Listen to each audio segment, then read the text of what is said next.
Warahmatullahi wabarakatuh. Buat pensyarah Dr. Nur Hisham dan rakan-rakan, kami daripada kumpulan 3 akan membentangkan tentang Windbreaks and Sheterbreaks. Terlebih dahulu, ini adalah ahli kumpulan kami, HAMIMAH, AKMA, KHAIRUNNISA, FAHIMA, AMERA dan saya ATIQA. Ini adalah jurnal dan artikel yang telah kami rujuki bagi memahami topik Windbreaks and Sheterbreaks.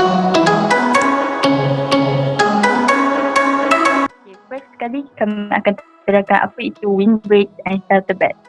Daripada dua gambar ini yang kita boleh lihat, struktur kedua-dua gambar ini kelihatan agak sama, ada barisan pokok-pokok. Tapi dari segi windbreak adalah struktur yang terdiri daripada narrow strip of trees, shrubs and or grasses. Manakala untuk Shelterbelts, dia terdiri daripada wide strip of vegetation. Windbreak ni adalah term yang digunakan untuk yang boleh dijadikan barrier untuk menghalang angin. So dia boleh jadi in any form of structure, sama ada panel besi, fabric atau bahan lain yang boleh dijadikan barrier untuk halang angin. Kalau untuk Shelterbelt, dia selalunya terdiri daripada satu lapisan pokok, dan seperti kita dapat lihat di sebelah kiri ni ada shrub layer dan sebelah kanannya pula ada emergent layer. Kedua-dua fungsi Windbreaks and Sheterbelts ni berfungsi untuk menghalang daripada forces seperti angin, dan dia juga berfungsi untuk teduhan ataupun shelter yang boleh mengurangkan wind erosion, hakikat tanah yang disebabkan oleh angin. Kalau kita lihat pada gambar ni, dia adalah disebabkan tiadanya windbreak dan berlakunya hakikat tanah disebabkan angin. Ini menyebabkan kerosakan pada hutan. So dengan adanya Windbreaks and Sheterbelts boleh kurangkan sun damage dan sekaligus kita boleh reduce topsoil loss.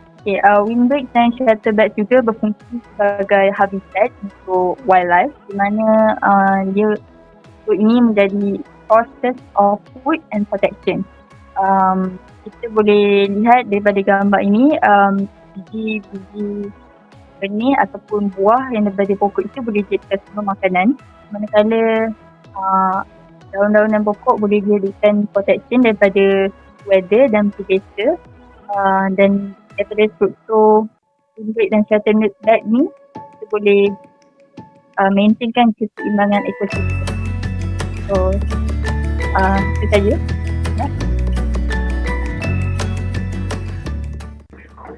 Okay, thank you Atika for your explanation about the definition. Next, we will continue to the windbreaks application. Where can we apply the windbreaks or Shelterbelts? There are 5 places that we can apply. Firstly, fields and crops can be protected by Shelterbelts because Shelterbelts can protect wind-sensitive row, cereal, vegetable, orchard, and vine crops. Also, windbreaks also are beneficial in controlling wind erosion, increasing pollination and pesticide effectiveness. Okay, secondly, for livestock windbreaks, it can help to reduce animal stress, mortality, feed consumption, visual impacts, and others. There is specialized livestock windbreaks called outdoor living barn, which are especially helpful during calving and lambing season. Thirdly, rural residents and farmstead windbreaks. Protection of farm or ranch buildings can reduce the energy costs and associated with heating and cooling. Farmstead windbreaks also reduce wind chill, making outside work safer and more comfortable. Strategic located windbreaks reduce snow drift in work areas, save fuel, and add to the value of their farmstead. Fourthly, community Shelterbelts. Strategically placed community windbreaks can improve environment for both work and play.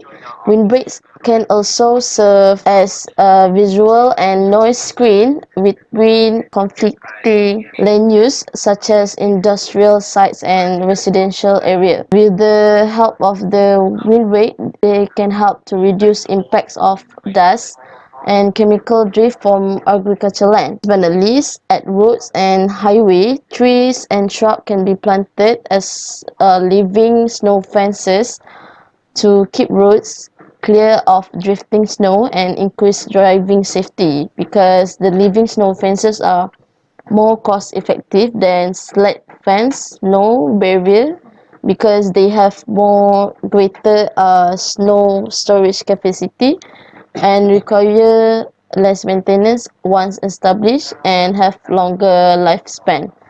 Without further ado, I will pass this presentation to Akmal Izzati. Thank you, HAMIMAH and ATIQA.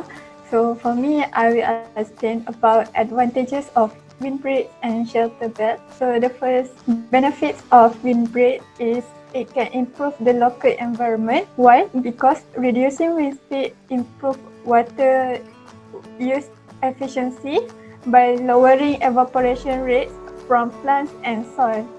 And it maintains the quality of the soil through prevention of wind erosion, and also air and water quality are improved because the trees will filtering and trapping the airborne pollutants such as dust and drifting chemicals. So the second benefit is it can increase economic potential. This is because windbreaks can reduce energy costs, improve crop yields, maintain livestock health, provide wood products such as firewood and timber, and also give aesthetic values to the farm. The third benefit is it can provide habitat for wildlife. Windbreaks can provide food and shelter for many species of wildlife, especially for birds and small mammals like squirrels. The fourth benefit, they also can store carbon.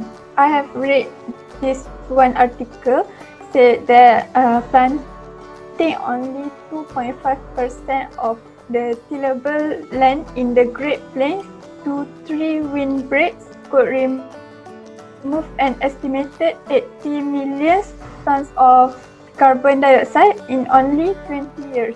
So boleh bayangkan betapa banyaknya benefit yang boleh kita dapat daripada windbreaks ni kalau kita implementkan benda tu dengan betul, dengan efektif.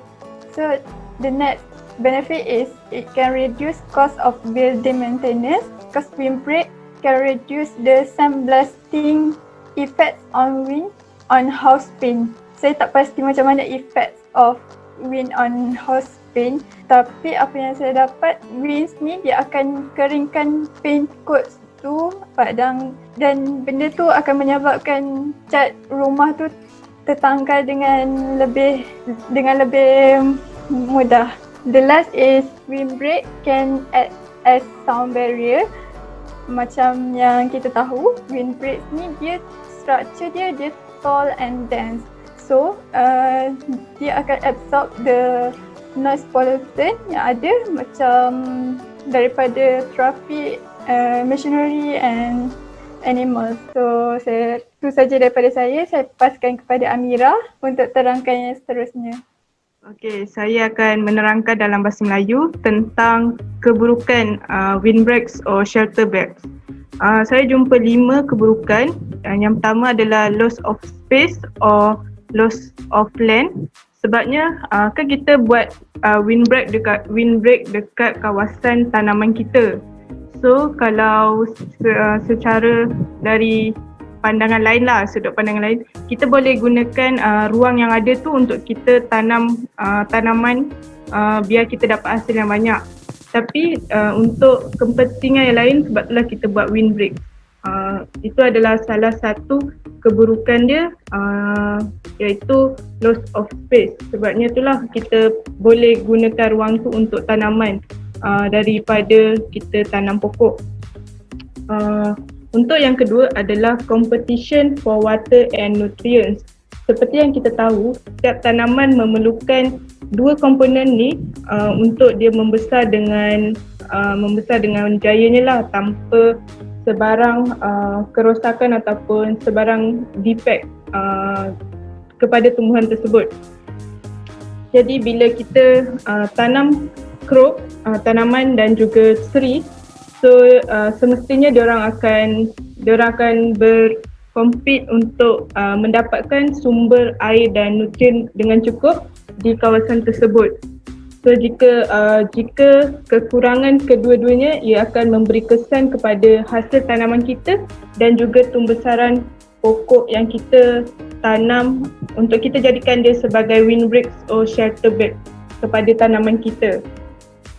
Yang ketiga adalah maintenance cost.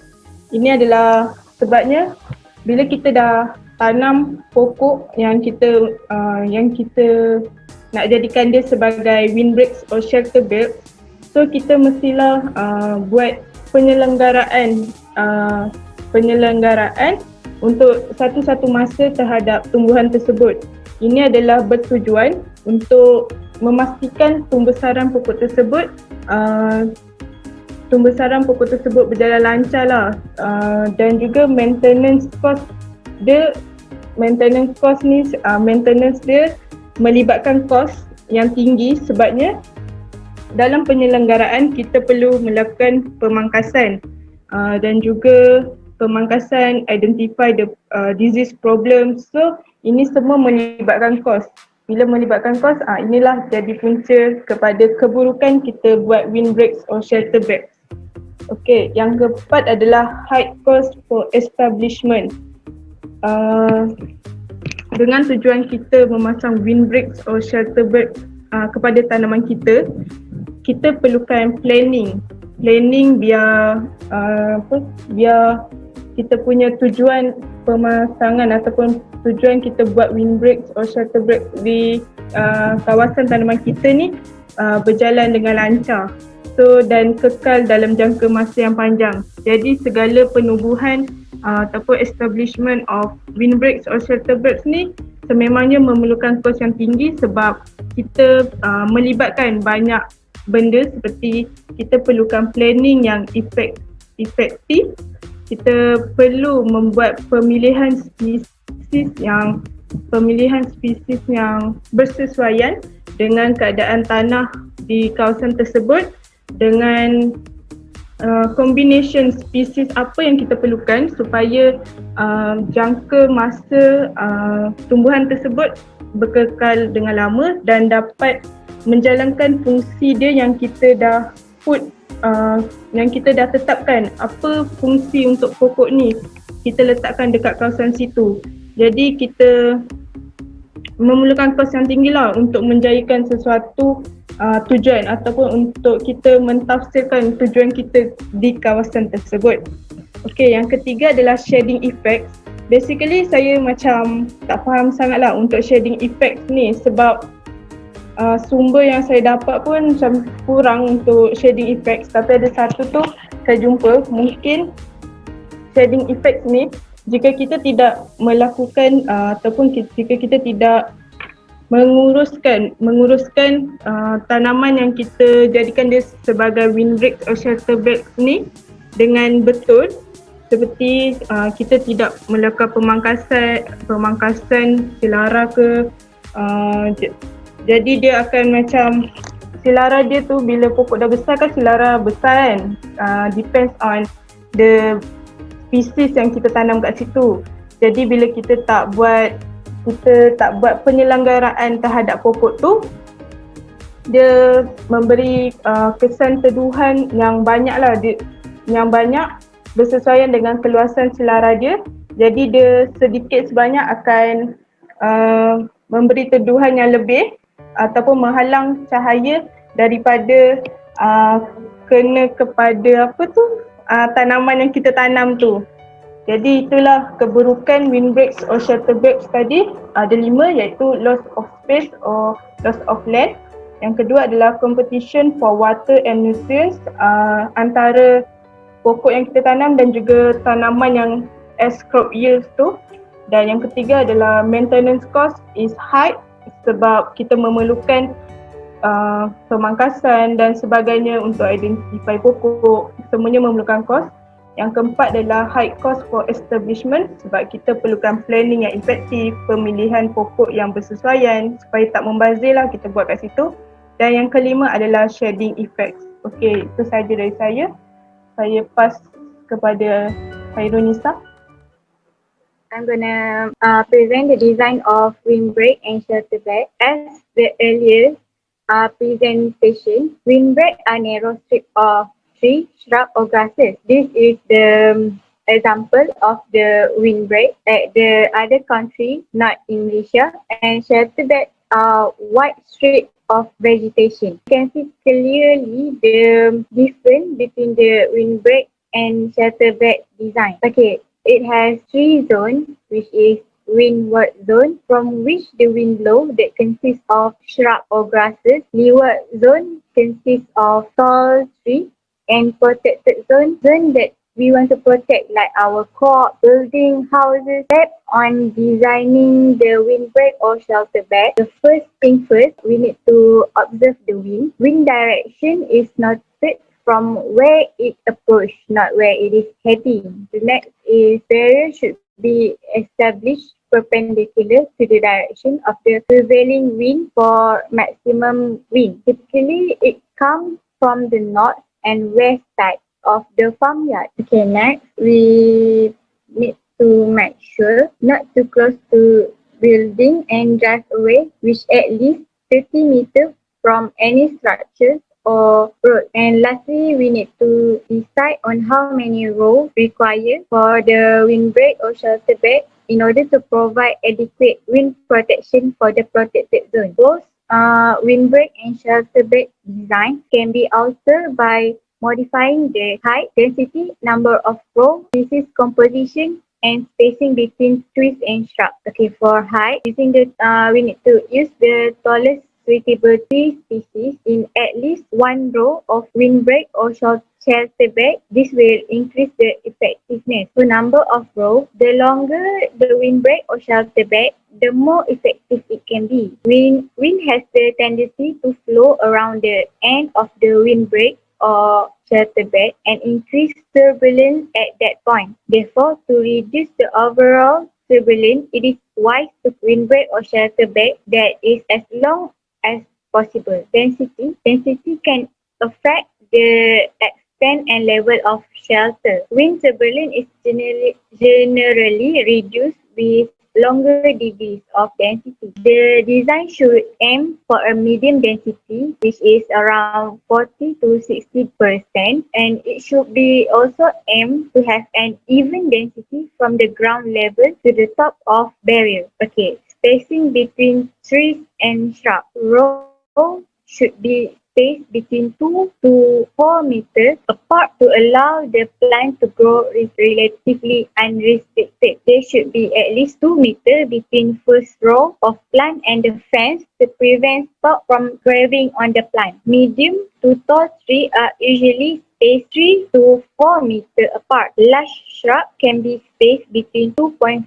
to 4 meters, while smaller growing shrubs are generally placed 1.5 to 2.5 meters. This is the example of the good windbreak, which the wind flow with the wind flow and it's not touch the protected zone. Okay, next, for the species composition, the species selected should be provide the height, the growth rate, and density characteristics that's suitable for objective. So for the species selected, usually they will use local native species because it has higher survival rate, species with appropriate foliage density, species that will grow tall on the side, species which is fast growing. This is the example of the tree that used for the windbreak and shelterbelt at the other country. That's all from me. I will pass to FAHIMA.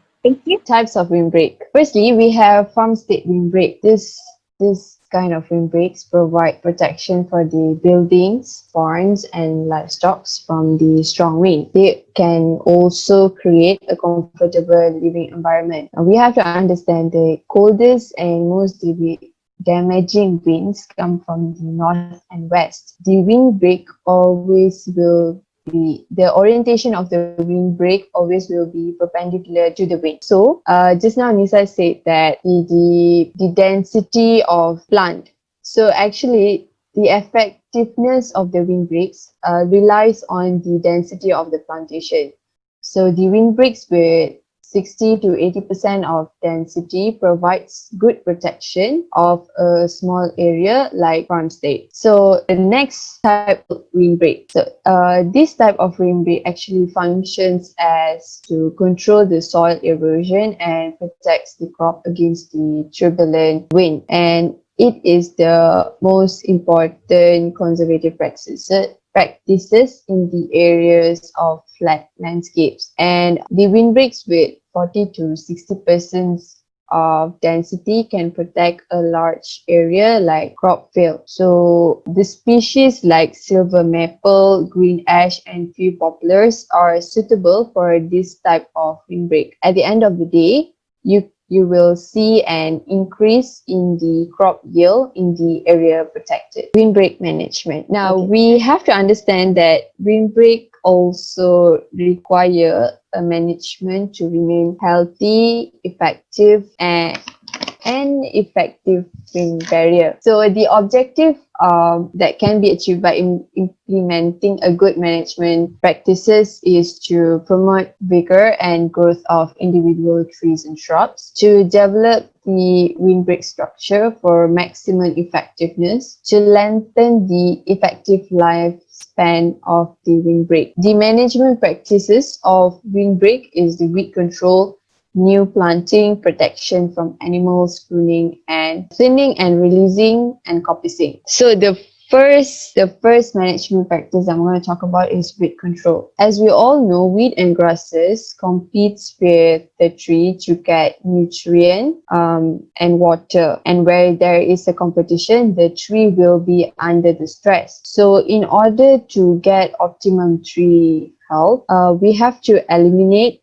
the weed or grasses throughout the windbreak's life. Then we have new plantings. So when a windbreak reaches 25 years old or more, it is good to practice to plant 1 or 2 rows of evergreen trees adjacent to the windbreak. This will ensure continued wind protection as the tree in the older windbreak reach maturity and start to decline.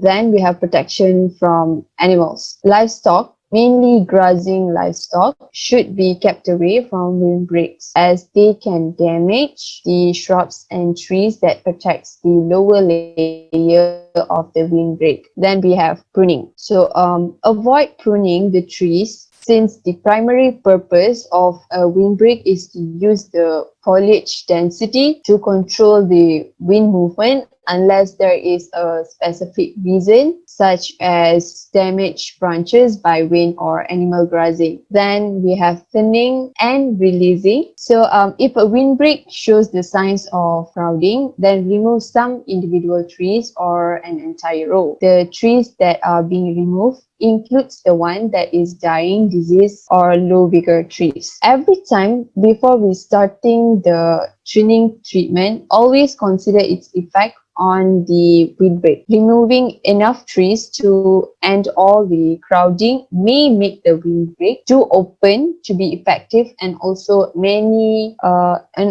allowing many undesirable vegetation to grow. So it is the best to implement this practice one step at a time, not all at once, and this will allow the windbreak to function on as well. It's still in the state of rehabilitation. And lastly, we have coppicing. Coppicing, we all know that it is a practice of cutting trees and shrubs a few inches above the ground level and also managing the resulting sprouts. So it is an effective method to increase the low level density of large overgrown shrubs. Note this point that evergreen tree like pines and red cedar will not sprout from a cut stump. So basically from this we can see that coppicing practice cannot be implemented to all kind of plants, all kind of species. So overall, when selecting the plants for windbreaks, the characteristic that should be considered, that should be look out for, just like Nisa said, that it is the rapid growth of species, straight stems, wind permanence, which means that it can stand the strong winds, deep root system. Deep root system is like it's not gonna branch out, but it goes down the ground, down the underground, and it is resistant to drought. That means it won't die from water level decreasing. Dia takkan mati cepat sebab kekurangan air, macam tu. Lepas tu evergreen it have the leaves all year long, like that's the thing. And also have productivity such as timber and fruits. So as a conclusion, we do need windbreaks and shelterbelt application in our agroforestry to increase our crop yields, quality and quantity. So we need to share this info of windbreaks to people around us so that it can be applied in our forest too. And that's all from us. Thank you for your attention and have a good day.